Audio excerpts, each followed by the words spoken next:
Task 2 வெளுத்து கட்டுங்களா.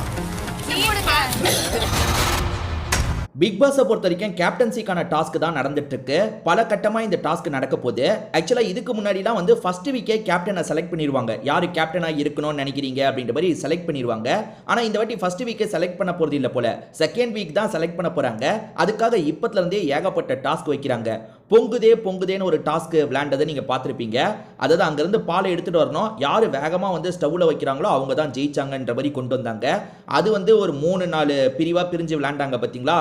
அந்த super deluxe ஹவுஸை சேர்ந்தவங்க விளையாடல. யார் எப்படி விளையாண்டாங்கன்றதை கவனிக்க மட்டும் செஞ்சாங்க. இப்போ அதே மாதிரி தான் வெளுத்துக்கட்டு அப்படின்ற மாதிரி ஒரு டாஸ்க் நடத்துறாங்க.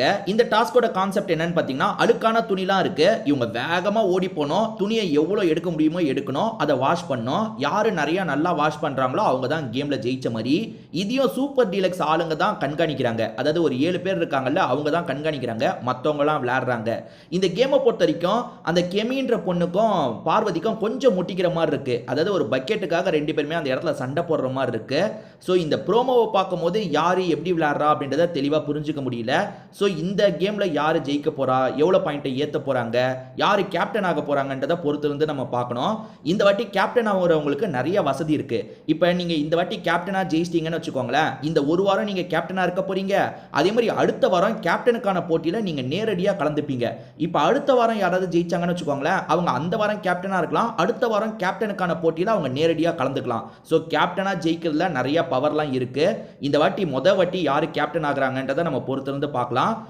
ஃபர்ஸ்ட் கேம் பொங்குதே கொஞ்சம் சாதாரணமாக இருந்தது. ஆனால் இது கொஞ்சம் டஃப்பாக தான் தெரியுது.